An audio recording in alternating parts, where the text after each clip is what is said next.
तो स्टूडेंट्स हम लोगों ने 3 वीडियो कंप्लीट कर लिया और आज है चौथा वीडियो जिसमें हम लोग भर भर के एग्जाम्पल्स देखेंगे। तो आज के वीडियो में हम ये कह सकते हैं कि हमने जो मेहनत किया है आज उसका फल खाने का दिन है। ठीक है। तो आज आप पहली बार समझेंगे और जानेंगे कि केमिकली कंपाउंड्स कैसे बनते हैं। इसके बाद वाले वीडियो में मोस्ट प्रोबेबली हम केमिकल इक्वेशंस पे भी जाएंगे, बट आज हम कंपाउंड्स तक ही अपने आप को लिमिट रखेंगे सो दैट आपको अच्छे से अंडरस्टैंड हो जाए, आपके अंदर कॉन्फिडेंस आ जाए कि कंपाउंड्स कैसे हम बनाते हैं। ठीक है। तो चलिए स्टार्ट करते हैं। स्टार्ट करने से पहले एक चीज देखिए, हमने बार बार कहा कि एटम में हमारे क्या होता है। हमने देखा था एक एटम है और लेट्स से सोडियम है हमारे पास। ठीक है। सोडियम का हमारे पास सोडियम एलिमेंट का एटम है। इसमें हमने देखा था कि 11 इसका एटॉमिक नंबर है, राइट। इसका मतलब है यदि इसका एटॉमिक नंबर 11 है, इसका मतलब इसमें प्रोटॉन कितने हैं? 11। और इसका मतलब इसमें इलेक्ट्रॉन भी तो 11 ही है। इसका मतलब है ये इलेक्ट्रिकली स्टेबल है, राइट। यदि ये स्टेबल है तो फिर इसे हम कंपाउंड बनाने की जरूरत क्या है, राइट। हमने क्या कहा था कि हम ये कोई भी एलिमेंट क्या होना चाहता है? स्टेबल होना चाहता है, नोबल गैस के जैसा बनना चाहता है। और इस कारण से ये क्या करते हैं? एक दूसरे के साथ मिलते हैं, राइट। मेटल्स नॉन मेटल्स के साथ मिलते हैं and non metals non metals के साथ मिलकर के कंपाउंड्स बनाते हैं। बट ये तो ऑलरेडी स्टेबल होगा, ये इलेक्ट्रिकली तो स्टेबल है, बट स्टिल ये क्यों बनाना चाह रहा है कंपाउंड? तो देखिए, ये बड़ी इंपॉर्टेंट बात है।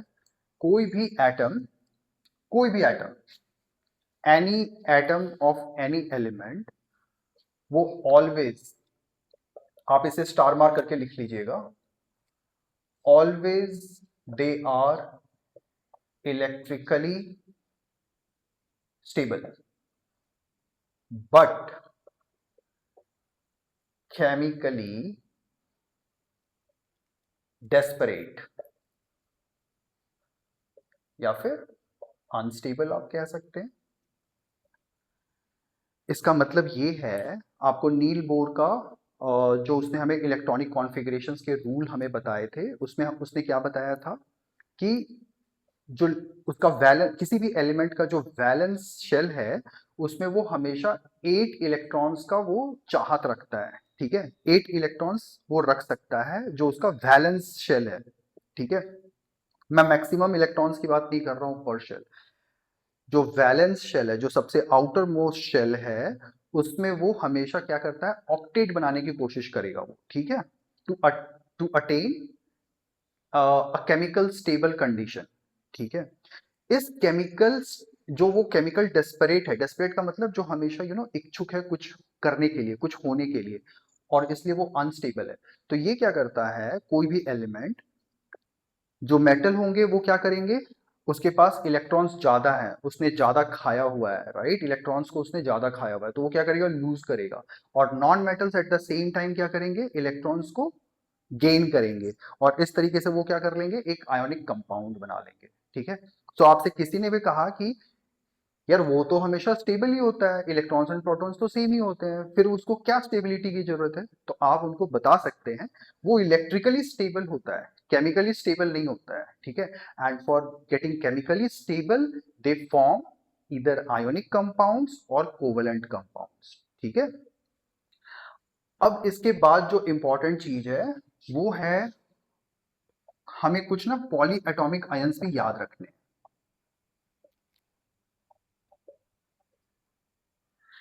देखिए, आपको 1 से 20 तक के सारे एलिमेंट्स के अब इलेक्ट्रॉनिक कॉन्फ़िगरेशंस आपको पता है। इलेक्ट्रॉनिक कॉन्फ़िगरेशंस के बाद आपको वैलेंसी भी अब पता है, कौन प्लस है कौन माइनस है, वो सब आपको अब समझ रहा है। अब आप क्या करिए, कुछ पॉली एटॉमिक आयंस के याद कर लीजिए। ज्यादा नहीं, 4 को मैं बोलता हूँ, 4 या 5 को ही ध्यान रखिए, बहुत ज्यादा की जरूरत नहीं है, वो मोर देन इनफ है। पॉली एटॉमिक आयंस क्या है?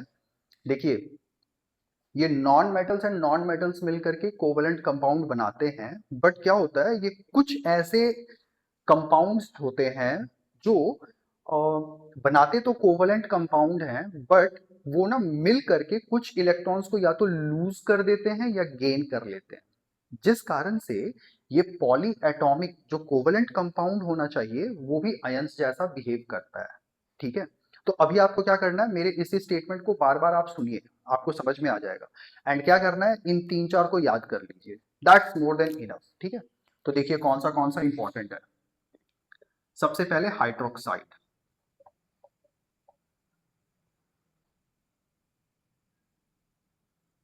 तो hydroxide is OH minus, 1 minus, यदि हमने केवल माइनस लिखा इसका मतलब वो 1 माइनस है, ठीक है। फिर आ जाते हैं कार्बोनेट, ये होता है CO3 2 माइनस, ठीक है। मतलब कार्बन एंड ऑक्सीजन यहाँ पे मिल करके कोवलेंट कंपाउंड बना रहा है, बट ये मिल करके इन्होंने क्या किया है, 2 इलेक्ट्रॉन्स खाया है, इसलिए ये CO3 2 माइनस है, ठीक है। एंड हाइड्रोक्साइड में O और H मतलब ऑक्सीजन एंड हाइड्रोजन ने एक इलेक्ट्रॉन्स मिलके खाया है, ठीक है।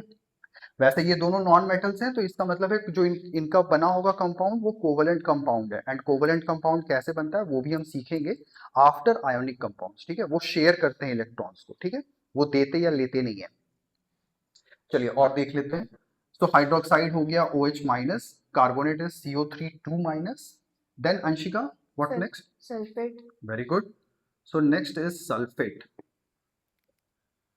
सल्फेट इज SO4 2 माइनस, ठीक है। Then hydrogen carbonate, yes, hydrogen carbonate, this is HCO3 minus, ठीक है, hydrogen carbonate. And what next Anshi? Nitrate. Okay, so nitrate is also there. Nitrate will be NO3 minus, right? Nitrate एक I think हम इतना यदि हमने याद रख लिया, देखिए मैक्सिमम आपको हाइड्रोक्साइड कार्बोनेट सल्फेट का आपको इस्तेमाल आएगा, ठीक है। आप मोस्ट ऑफ द मेटल्स के साथ ना ये बनते हैं, ठीक है। जैसे आपने सुना होगा सोडियम हाइड्रोक्साइड सुना होगा, आपने कैल्शियम हाइड्रोक्साइड सुना होगा, आपने मैग्नीशियम हाइड्रोक्साइड सुना होगा, ये सारे क्या है पता है, यदि आपको मैं ऐसे बताऊं तो ये सारे एंटासिड्स के जैसे काम करते हैं, बेस के जैसा काम करता है। हम धीरे धीरे देखेंगे ये सारी चीजें आगे के लेक्चर्स में, बहुत ज्यादा आप अपने आप को कंफ्यूज मत करिए, बट थोड़ा इंफॉर्मेशन को ना आपको रिलेट करते जाना है, ठीक है, कि हमने ये पढ़ा था, ये कहाँ पे पढ़ा है, ये क्यों पढ़ा है, the more you relate the more it will remain in your brain, ठीक है, एज अ माइंड मैप। तो ठीक है, सो ये हो गया आपका पॉली एटॉमिक आयंस, ठीक है। अब हम क्या करते हैं, अब हम मेटल्स और नॉन मेटल्स वाले आयोनिक कंपाउंड्स का कुछ नाम खुद से सोचते हैं, एंड देन हम उसको बना करके देखते हैं कि वो कैसे बनेगा, ठीक है। चलिए देखते हैं, इसके लिए पहले रब कर लेते हैं, पहले नाम लिख लेते हैं। फॉर एग्जाम्पल हमें बनाना है सोडियम हाइड्रोक्साइड, ठीक है। अब सोडियम का हमने केमिकल सिंबल क्या देखा था, Na, तो Na आप लिख लो। हाइड्रोक्साइड का हमने अभी जस्ट देखा था पॉलीएटॉमिक आयंस, उसका हमने क्या देखा, वेरी गुड, OH हमने देखा था। अब हमें ध्यान लाना है, देखिए जो हमने इसके पहले वाले वीडियो में हमने जो टेबल बनाया था, मैं चाहता हूं आप सारे स्टूडेंट्स उसको 3 बार 4 बार 5 बार प्रैक्टिस करिए। कभी आपका कुछ छूटेगा, कभी कुछ गलत होगा, कभी कुछ छूटेगा, बट वो प्रैक्टिस से मेक श्योर हो जाएगा कि आपके ना दिमाग में वो सारा टेबल फिट हो गया, ठीक है। इससे सारी वैलेंसी आपके दिमाग में आ जाएगी और फिर कंपाउंड्स बनाना आपके लिए कुछ भी नहीं रहेगा। तो फॉर एग्जाम्पल चलिए हम थोड़ा थोड़ा रिवाइज भी कर लेंगे। सोडियम है, सोडियम का 11 था, 11 का यदि हम इलेक्ट्रॉनिक कॉन्फ़िगरेशन करेंगे KLM में तो क्या होगा, 281, राइट। और 1 इसका मतलब वो 1 क्या करेगा, लूज करने की कोशिश करेगा, तो 1 इसकी वैलेंसी हो गई। एंड OH का हमने क्या देखा था, 1 माइनस, तो ये भी 1 हो गया। अच्छा देखिए, मैंने प्लस और माइनस इसलिए आपको सिखाया, वो इसलिए दिमाग में रखना जरूरी है क्योंकि आपको यहाँ पे एक प्लस और यहाँ पे एक माइनस वाला ही लगेगा। फॉर एग्जाम्पल यदि कोई इलेक्ट्रॉन्स लूज ही नहीं करना चाहता है तो इलेक्ट्रॉन्स को गेन कैसे करोगे आप कहीं से चोरी थोड़ी करोगे, राइट। इसीलिए आपको एक मेटल और एक नॉन मेटल वाला लगेगा आपको यहाँ पे, ठीक है। अब देखिए हम इसको कहते हैं criss cross method. Criss cross का मतलब आप इसको क्रॉस कर दीजिए, इनकी वैलेंसीज को आप क्या करेंगे, क्रॉस करेंगे। अब यहाँ पे देखोगे तो Na1 OH, अच्छा OH is a poly atomic ion, मतलब वो जब भी रहेगा एक साथ रहेगा, ठीक है। तो आप OH होल 1 लिखोगे, 1 1 कैंसिल हो गया, आपको 1 लिखने की जरूरत नहीं है। तो इस तरह से ये जो बनेगा वो बनेगा आपका NaOH बनेगा, ठीक है। इसका जो जनरल एक नाम होता है, कॉमन नेम हम कहते हैं, this is sodium hydroxide chemical name, और इसका जो कॉमन नेम है दैट इज कॉस्टिक सोडा, ठीक है। आगे देखते हैं कैल्शियम हाइड्रोक्साइड फॉर एग्जांपल।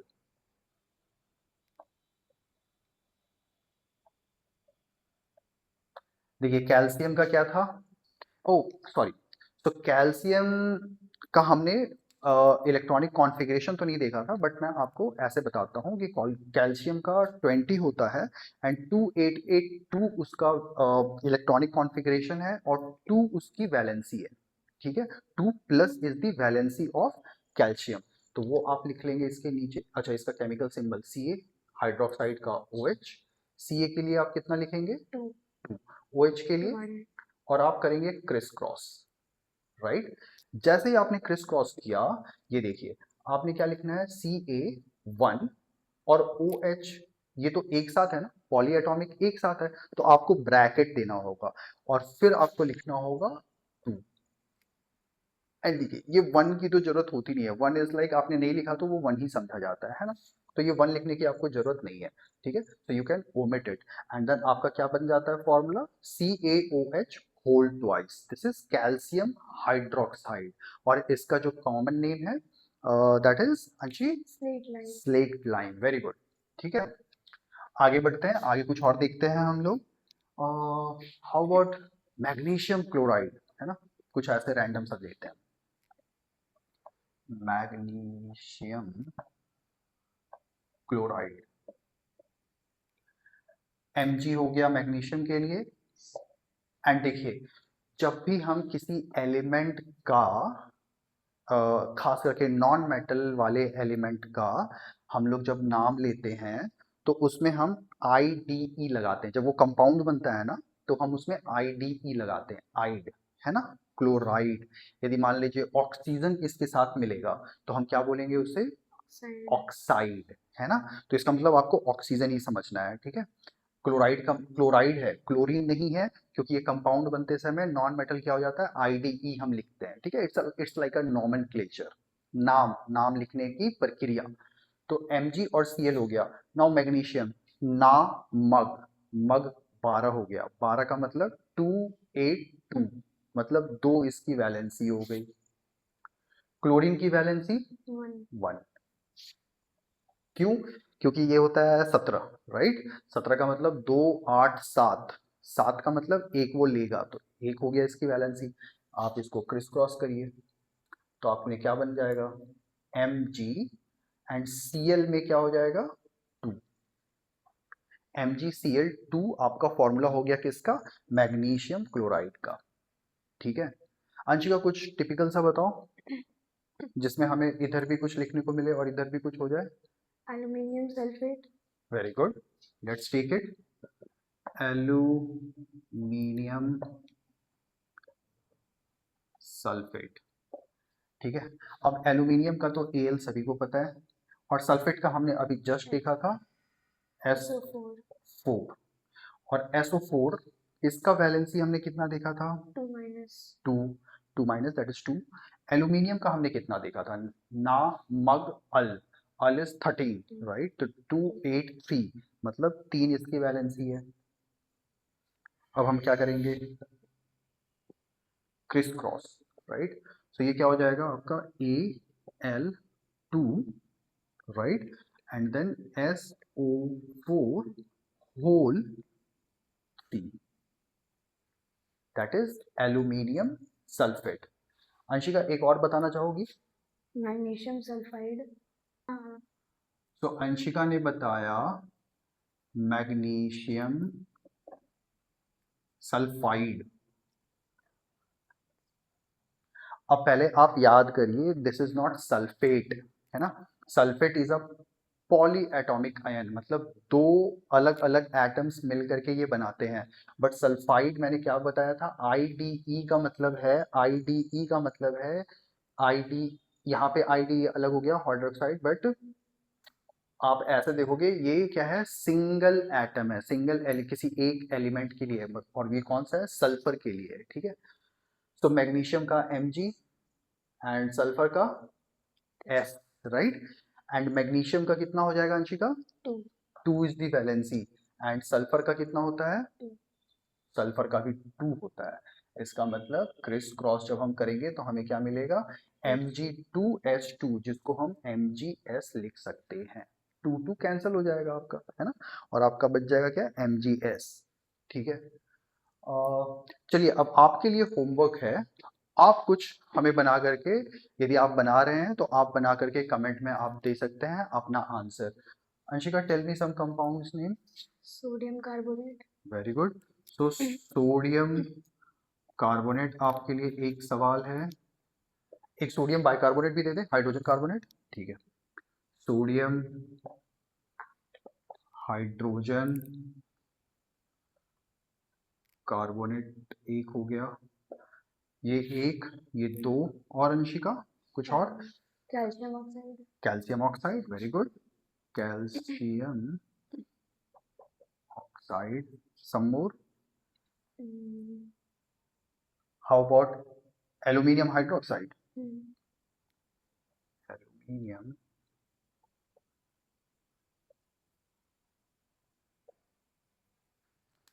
तो देखिए इस तरीके से हमने ये देखा कि किस तरीके से हम लोग आयोनिक बॉन्ड्स को बनाते हैं, ठीक है। और इसी को हम आयोनिक बॉन्ड्स कहते हैं, जहां पे एक मेटल और एक नॉन मेटल, मतलब निगेटिव वैलेंसी वाले एलिमेंट्स आते हैं, एटम्स आते हैं, और फिर ये दोनों मिलकर के एक दूसरे को केमिकली स्टेबल बनाते हैं ना, एक कंपाउंड, ऐसा कंपाउंड जो केमिकली अब स्टेबल हो गया है, ठीक है।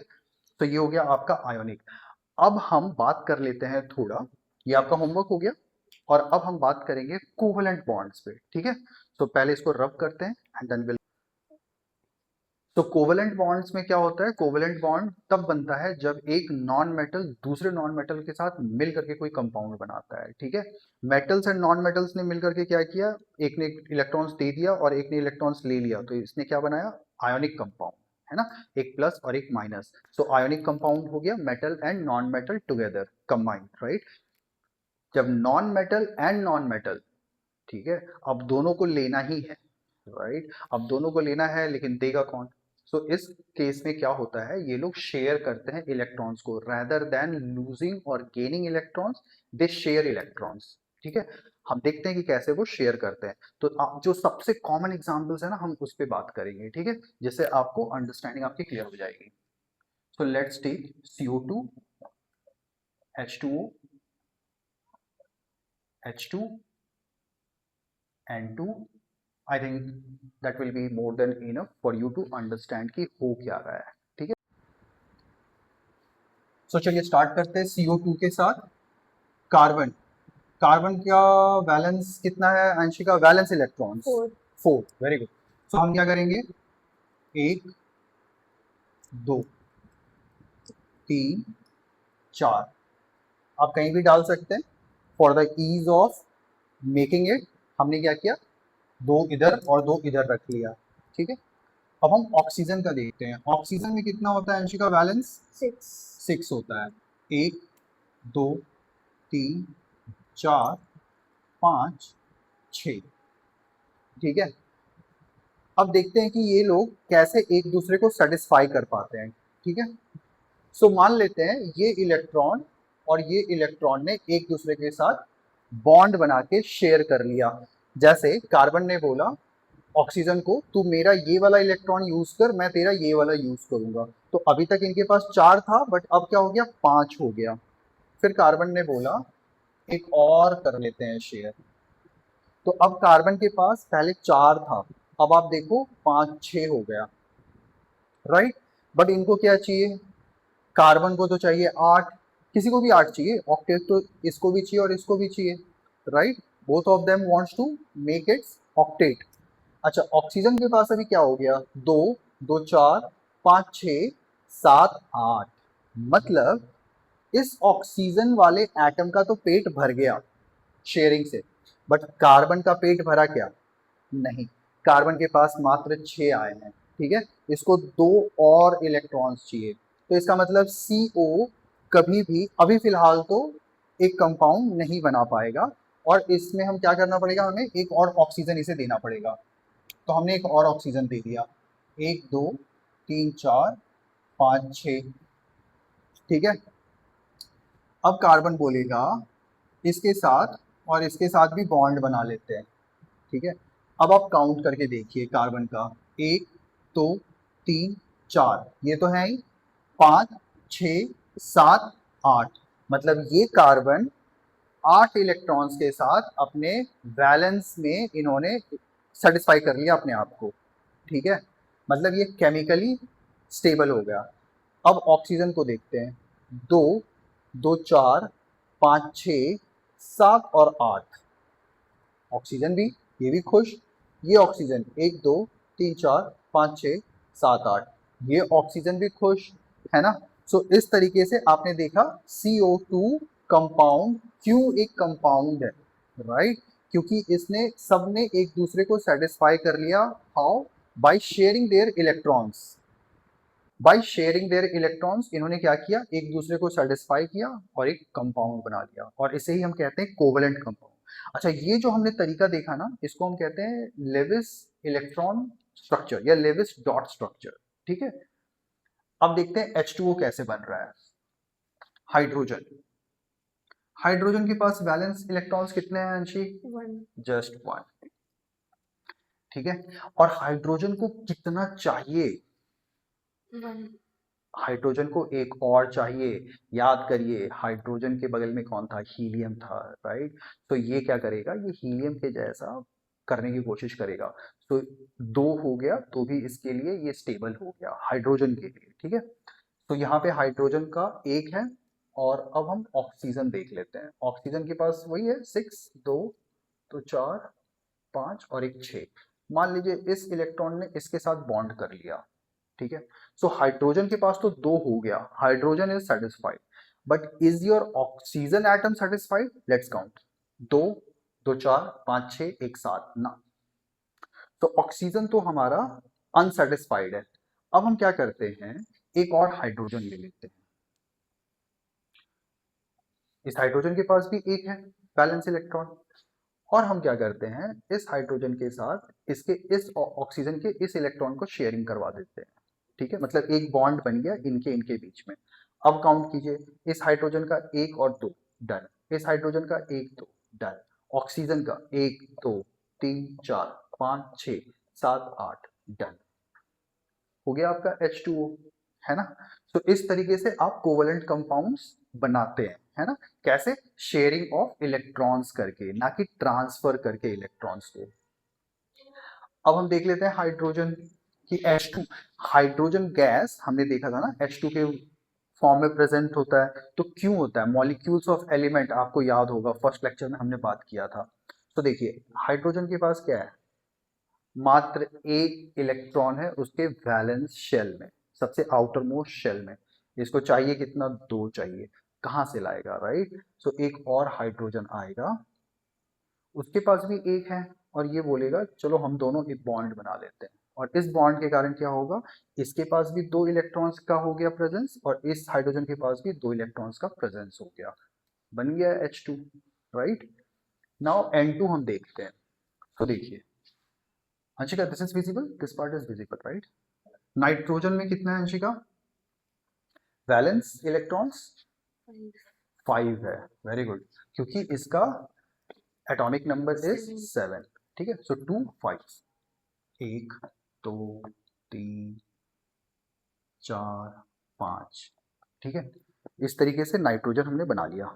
अब एक और नाइट्रोजन हम बनाते हैं, क्योंकि नाइट्रोजन को भी तो 8 फिर चाहिए होगा, राइट। सो एक इस नाइट्रोजन का 1 2 3 4 5, ठीक है। अब देखते हैं 5 है, इसका मतलब 3 तो चाहिए इसे, तो ये और ये तीनों शेयर कर लेंगे अपने अपने, और इस तरीके से क्या हो जाएगा, N2 आपका एक कंपाउंड बन गया। इसके पास भी ये हो गया 1 2 3 4 5 6 7 8, इसके पास भी हो गया 1 2 3 4 5 6 7 8, बन गया आपका। ठीक है, तो ये हो गया आपका कोवेलेंट बॉन्ड्स। ठीक है, बाकी मोर इनटू कोवेलेंट बॉन्ड्स आपको क्लैरिटी बहुत ज्यादा कोवेलेंट बॉन्ड्स की तब होगी जब आप कार्बन एंड इट्स कंपाउंड को पढ़ते हैं। ठीक है, तो जब हम may be sometime in the future I'll make some video on carbon and its compound, और तब आपको और क्लैरिटी मिल जाएगी on this covalent bonds and covalent compounds। ठीक है, so I think that's it। I am I am satisfied by these 4 lectures। आप मुझे feedback दीजिए कि आपको कैसा लगा ये 4 lectures। हाँ, अभी भी ये सीरीज पूरा खत्म नहीं हुआ है, क्योंकि एक मैं केमिकल इक्वेशंस के ऊपर भी काम करना चाहता हूँ, और उसके बाद आप ना फ्री हैं अपने हिसाब से पढ़ाई करने को। ठीक है, सो मेरा उद्देश्य ये था कि आपको केमिस्ट्री से डर ना लगे। ठीक है, केमिस्ट्री के जो बेसिक नुआंसेस हैं वो आपके पकड़ में आ जाएं, that was my main M and target. ठीक है, सो आई होप कि मैंने कुछ हद तक आपके अंदर से वो फियर को कम किया है। ठीक है, बाकी आप मेरे से बात कर सकते हैं, हम डिस्कस कर सकते हैं, आपको कुछ और अंडरस्टैंडिंग चाहिए तो हम उस पर भी बात कर सकते हैं, but I think we are done for the day, and thank you for all your support। Thank you।